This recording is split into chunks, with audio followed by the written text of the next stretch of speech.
Découvrez tout ce qu'un recruteur ne devrait jamais faire avec Interiman Group et ses filiales spécialisées Interiman.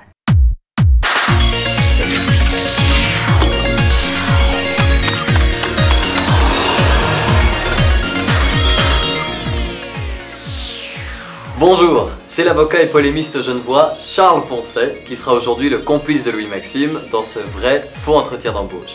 La candidate va assister à la présentation d'un job qui se révélera petit à petit être une véritable magouille, à tel point qu'elle se demandera dans quel pétrin elle est en train de s'impliquer.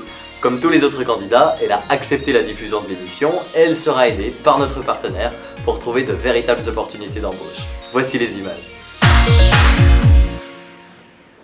Je me présente, Eric Mifroy. PrimeSafe, en fait, on est une des plus grosses agences dans l'Amérique du Nord pour tout ce qui est sécurité.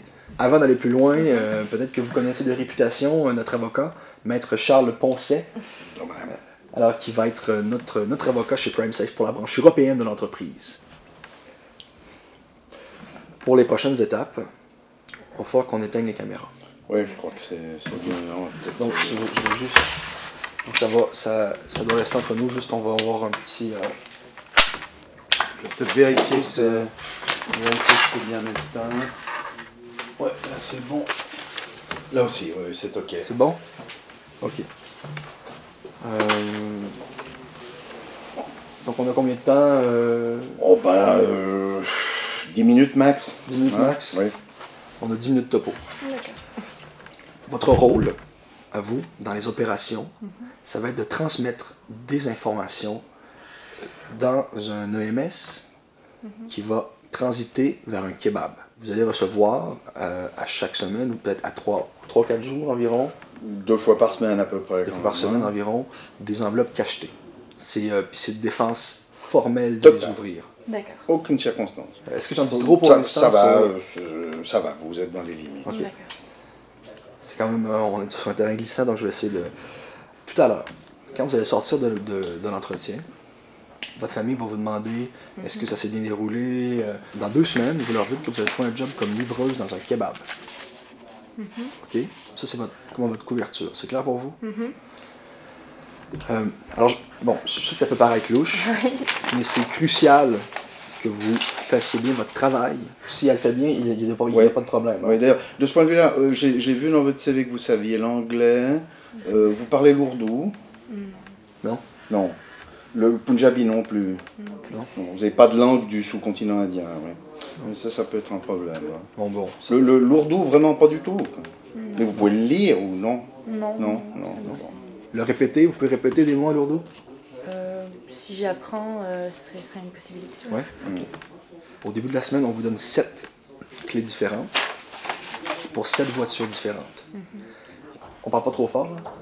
Non, je crois que ça va, puis ma foi, on est quand même presque au bout. Oui, hein, on va se dépêcher. Alors, Je vous explique.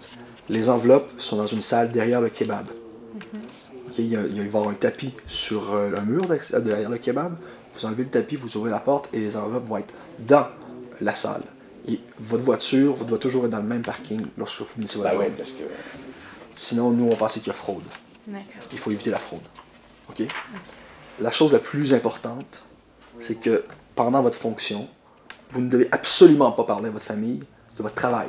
D'accord. Votre véritable travail. D'accord. Votre couverture, c'est... Maintenir la couverture complètement, toutes circonstances. livreur dans un kebab. Je ne dis pas que ces gens-là pourraient être en danger ou autre, mais c'est très délicat.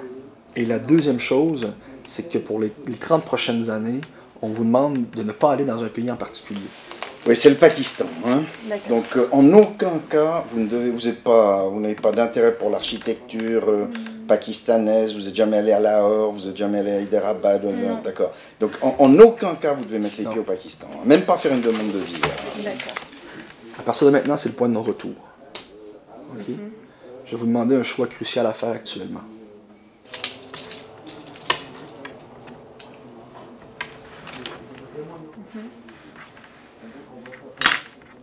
Si c'est ce que tu veux, tu choisis la pilule bleue.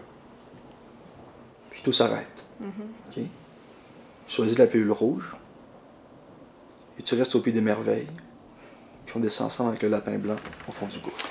Bon, ben moi je choisirais plutôt, si j'étais à votre place, de participer à une émission de caméra cachée.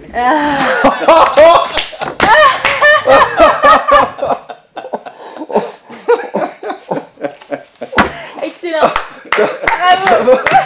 Ça va? Un petit relâchement? Bravo.